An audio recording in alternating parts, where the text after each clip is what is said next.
So today I'm going to be talking to you guys about what I personally feel like has kind of killed Overwatch from its development and what big mistakes have really been made that have put it in the kind of awkward situation that it is in right now. Now, with that said, I am not going to be talking about, not really fixing the ranking system and not really fixing toxicity and the report system being kind of broken, because those have been beaten to death and everybody already knows about those. But I'm going to be talking about what I personally feel like are some of the other biggest mistakes and what they can do / what they really should have done. So the first mistake that I feel like a lot of people don't really think about way too much is the PTR. And I know that it's supposed to be a really good place where you can test out bugs, you can test out changes, and you can see how strong or how weak characters are. And it really does make sense on paper before they get into the real game and into competitive. It all makes sense until you actually look at what the PTR has done, which in most cases is just about nothing other than testing bugs. And I guess that's a way you could use it, but it's not really the way that I would personally want to use it.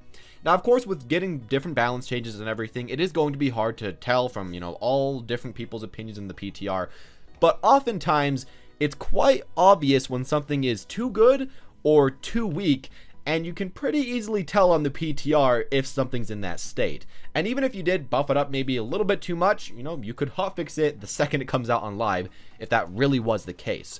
I feel like for the most part though, they just don't really try to use this to its maximum potential. I think the best example of this was with Bastion when he originally got his changes. He was absolutely ridiculous. He could just wipe teams, he was super hard to kill, really had no counters, and everybody knew it. Everybody was complaining about it. It was like for an entire month in the PTR, and no change.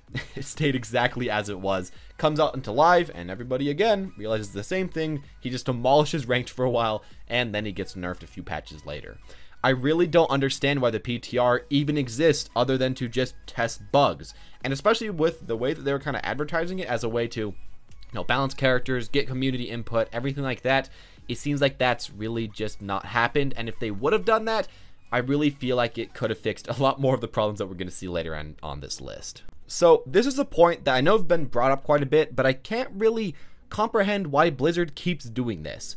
They can't really seem to decide if the game is casual or competitive, and every single move they make I think just hurts them more and more because they don't know what they're trying to do. Should we put a lot of time and effort into events to make the casuals really happy? Should we try to balance the game for the upper echelon of players? Should we try to balance the game for the lower echelon of players? Should we listen to both? That's kind of what they stuck with, and in the end nobody's really happy with the result. The casual players think, it's just not really way too well of a balanced game. They aren't really being focused on way too much, and the ladder and the ranking system, as I talked about earlier, they haven't gotten way too much attention. And the casual players are thinking, while there are some nice cool new skins, some nice cool new emotes, there's not way too much new stuff to come back into the game and play. There's not way too much new arcade modes, and overall it feels kind of samey, so maybe I'll move on.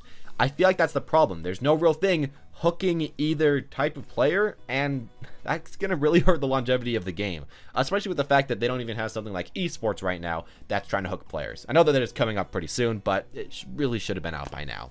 I think the best example of this, though, of seeing, pandering that did not work was golden guns and golden medals. Now, for golden guns, Blizzard even said themselves that they really wish they wouldn't have put this in the game, and I kind of hope that they just get rid of it and put it to just regular credits you can buy, and add something else. Maybe, for example, make so that you have some prestige, so whenever you go into a ranked game, you have a border of your last season high. That could be kind of cool, like a platinum or a diamond border like every other game.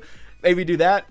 But anyways, as far as the golden guns go, it's a thing that sucks casuals into competitive that don't really want to be there, and gives competitive players something they don't really care about, because everybody that's super competitive is going to have those guns. Overall, it's just the basic design philosophy that I think built this up.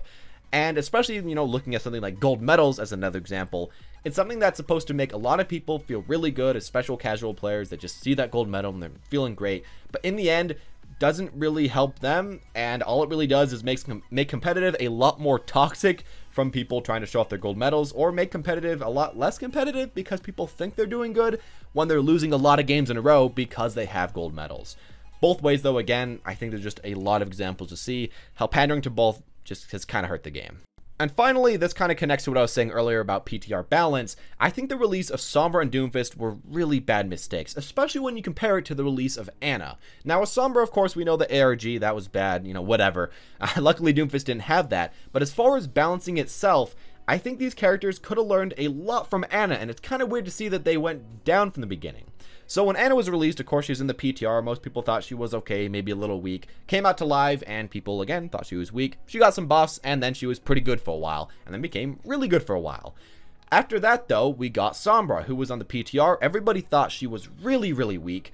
You know, she came out to live. People still thought she was weak. Took her a while, got a few small buffs, a few more buffs a little bit later, and still she's like in the top 5 worst characters in the game, and it's always been there as far as win rates, play rates, everything. Just, she's not that good in general, and I feel like it really should have been fixed by now, and especially if you're trying to get people excited to play your new character and excited to come back into the game, you have to make them good.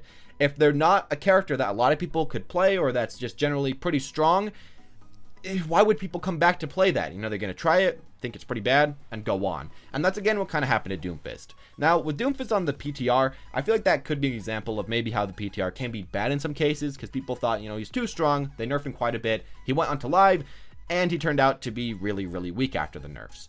But what they maybe could have done is realized, you know, maybe those nerfs were too much, so we're going to undo some of them, or we're going to change some of his other part of his kit to make him a little bit better. Because, again, he's in the place of Sombra, where he's just not very playable. He's in, like, the top 3 worst characters again. And while he has moved up a little bit with a few really, really good Doomfist mains, and while there are, again, a few really, really good Sombra mains, I think a point I need to make is that doesn't mean that the character was a successful release. Just because there's some players that are at the very top of the ladder doesn't mean the majority of players are going to play them and enjoy them and get hyped about the new characters coming out.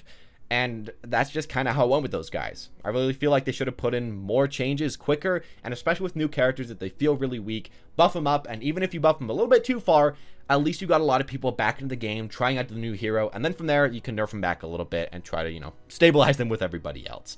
Anyways, as always, guys, that's just my own opinion and what things I personally feel like really they did mess up on, and things that I hope that they don't mess up on again. And I am kind of hopeful because it seems like, you know, they are going for a little bit more esports, so hopefully pandering, you know, more towards one side than the other. PTR, who really knows with that. And Moira, I think, was an awesome release. So it does seem to be going up from here, but I guess we're really going to have to see from there. Anyways, tell me down in the comment section down below what you personally feel like were the biggest mistakes that Overwatch made in its development, and what you wish would have maybe been done a little bit different. And as well, if you have some ideas about competitive that you feel like were really big mistakes, please do tell me that as well. Anyways, as always, guys, thank you all for watching, and have a wonderful day.